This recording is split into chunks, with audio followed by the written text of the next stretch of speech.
Hello everyone, welcome to my YouTube channel Margdarshak में आप लोग का बहुत बहुत स्वागत है। आज मैं डिस्कस करने वाली हूँ इंडियन कॉन्स्टिट्यूशन के कुछ महत्वपूर्ण पॉइंट्स, जो कि ये हर कॉम्पिटिटिव टीचिंग एग्ज़ाम के लिए बहुत यूज़फुल है और इससे रिलेटेड क्वेश्चन हर एग्ज़ाम में आते हैं। ये एनसीईआरटी पर बेस्ड है। आज मैं डिस्कस करने वाली हूँ भारतीय संविधान की समितियाँ, विशेषताएँ एवं अनुसूची। तो चलिए हम लोग टॉपिक की तरफ बढ़ते हैं और डिस्कस करते हैं। भारतीय संविधान सभा की समितियाँ। संविधान सभा के निर्माण में 13 समितियों का गठन किया गया था। कुल कितनी समितियों का गठन किया गया था? तो 13 समितियों का गठन किया गया था। संघ समिति के अध्यक्ष पंडित जवाहरलाल नेहरू, प्रांतीय समिति के अध्यक्ष सरदार वल्लभ भाई पटेल, प्रारूप समिति के अध्यक्ष डॉक्टर भीमराव अंबेडकर, मौलिक अधिकार के अध्यक्ष सरदार वल्लभ भाई पटेल, अल्पसंख्यक समिति के अध्यक्ष सरदार वल्लभ भाई पटेल। इसमें सबसे इम्पॉर्टेंट है फ्रेंड्स प्रारूप समिति। इससे हर एग्ज़ाम में इससे रिलेटेड क्वेश्चन आते हैं। संचालन समिति के अध्यक्ष डॉक्टर राजेंद्र प्रसाद, राज्य समिति के अध्यक्ष पंडित जवाहरलाल नेहरू, सदन समिति के अध्यक्ष पट्टामी सीतारमैया, तदर्थ समिति के अध्यक्ष डॉक्टर राजेंद्र प्रसाद, क्रेडेंशियल समिति के अध्यक्ष कृष्ण स्वामी अय्यर, झंडा समिति के अध्यक्ष जेबी कृपलानी। ये टोटल समितियों के नाम और इनके अध्यक्ष थे। प्रारूप समिति के अध्यक्ष फ्रेंड्स हम लोगों ने पहले पढ़ा है, भीमराव अंबेडकर। इन समितियों में सबसे महत्वपूर्ण समिति प्रारूप समिति थी।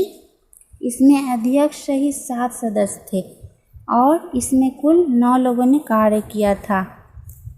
कितने टोटल सदस्य थे? तो 7 सदस्य थे और कुल 9 लोगों ने कार्य किया था।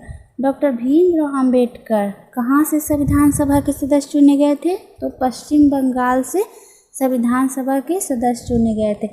30 अगस्त 1947 ईस्वी को प्रारूप समिति की प्रथम बैठक हुई थी। कब प्रथम बैठक हुई थी? तो 30 अगस्त 1947 ईस्वी को प्रथम बैठक हुई थी।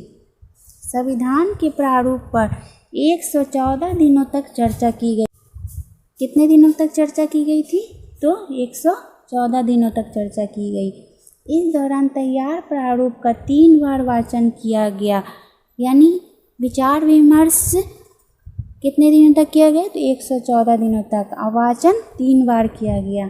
भारत के संविधान का पिता या आधुनिक मैन की संज्ञा किसे कहा जाता है? डॉक्टर BR अम्बेडकर को कहा जाता है। फ्रेंड्स, यहाँ पे क्वेश्चन बनते हैं कि संविधान का पिता या आधुनिक मैन की संज्ञा किसे कहा जाता है? तो डॉक्टर भीमराव अंबेडकर को दी जाती है। 26 नवंबर 1949 को भारतीय संविधान में प्रस्तावना 22 भाग 395 अनुच्छेद 8 अनुसूचियाँ अपना ली गई। कब अपनाई गई? 26 नवंबर 1949 को अपनाई गई। प्रस्तावना को पूरे संविधान को लागू करने के बाद लागू किया गया, यानी संविधान में भाग, अनुसूची, अनुच्छेद ये सब को शामिल करने के बाद ही प्रस्तावना को लागू किया गया। टोटल जब संविधान बन गया, सब चीज़ ऐड हो गए, तब संविधान के निर्माण में संविधान सभा को 2 वर्ष 11 महीना तथा 18 दिन का समय लगा। संविधान सभा को संविधान के निर्माण में कितना समय लगा?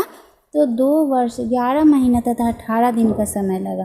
संविधान निर्माताओं ने लगभग 60 देशों के संविधानों का अवलोकन किया। कितने देशों का अवलोकन किया? तो 60 देशों का अवलोकन किया।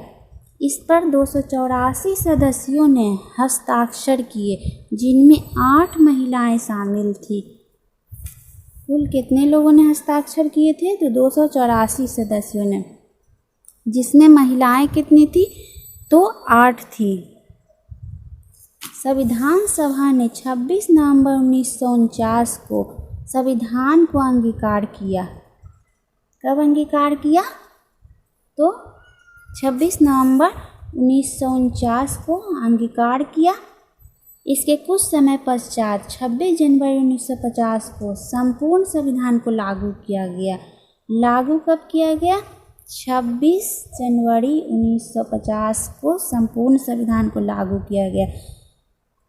इस प्रकार 26 नवंबर 1949 को भारतीय संविधान अंगीकृत किया गया। फ्रेंड्स, क्वेश्चन इसमें आते हैं ऐसे कि भारतीय संविधान अंगीकृत कब किया गया? तो 26 नवंबर 1949 को अंगीकृत किया गया। और संविधान को लागू कब किया गया?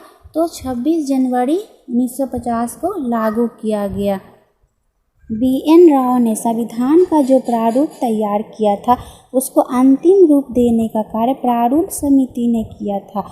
ये संविधान सभा के सदस्य नहीं थे। 26 नवंबर को भारत में संविधान दिवस के रूप में मनाया जाता है। इसका प्रारंभ 2015 से हुआ क्योंकि यह वर्ष संविधान निर्माता डॉक्टर भीमराव अंबेडकर के 125वें जन्मदिवस के रूप में मनाया गया था। संविधान की विशेषताएं।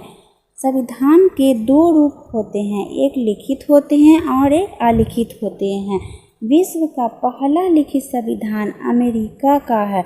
विश्व का पहला अलिखित संविधान ब्रिटेन का है। भारत ने संसदीय शासन पद्धति को स्वीकार किया।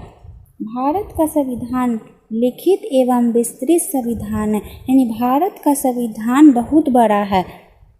मूल संविधान में एक प्रस्तावना है, 395 अनुच्छेद हैं, 22 भाग तथा 8 अनुसूचियाँ थी तथा वर्तमान में इसमें एक प्रस्तावना है, 465 अनुच्छेद, 25 भाग तथा 12 अनुसूचियाँ हैं। विश्व में किसी भी देश का संविधान इतना विस्तृत नहीं है जितना भारत का है। भारतीय संविधान को वकीलों का स्वर्ग किसने कहा? आइवर जेनगिस ने कहा। कठोर एवं लचीला संविधान। भारतीय संविधान एक साथ कठोर एवं लचीला दोनों है। यह कठोर इसलिए है, इसमें कुछ प्रावधानों में संशोधन करना अत्यंत कठिन है और इसके लिए एक विशेष प्रक्रिया का अनुसरण किया जाता है, जबकि अधिकांश प्रावधानों को संसद द्वारा साधारण बहुमत से संशोधित किया जा सकता है, जो कि संविधान के लचीलेपन को दर्शाता है। ऑस्टिन ने भारत के संविधान पर कुल 4 लोगों के प्रभाव को दर्शाया है। फर्स्ट है पंडित जवाहरलाल नेहरू, सेकंड है राजेंद्र प्रसाद, थर्ड है मौलाना अबुल कलाम आज़ाद, फोर्थ है सरदार वल्लभ भाई पटेल। संविधान का स्वरूप संघात्मक है लेकिन आत्मा एकात्मक है। केसी अय्यर यानी कृष्णस्वामी अय्यर ने भारतीय संविधान को अर्धसंघीय कहा है, अर्थात एकात्मक अधिक और संघीय कम। DD बसु यानी दुर्गा दास बासु के अनुसार भारतीय संविधान एकात्मक और संघात्मक का सम्मिश्रण है। भारतीय संविधान में देशी और विदेशी दोनों प्रकार के तत्व हैं। भारतीय संविधान की अधिकांश बातें 1935 के भारत शासन अधिनियम से ली गई है। अनुसूचियाँ। प्रथम अनुसूची में क्या है? राज्यों तथा संघ शासित क्षेत्रों का वर्णन है। वर्तमान में 28 राज्य और 9 केंद्र शासित प्रदेश हैं। दूसरी अनुसूची राज्य व्यवस्था के विभिन्न पदाधिकारियों को दिए जाने वाले वेतन, भत्ते, पेंशन आदि का उल्लेख है।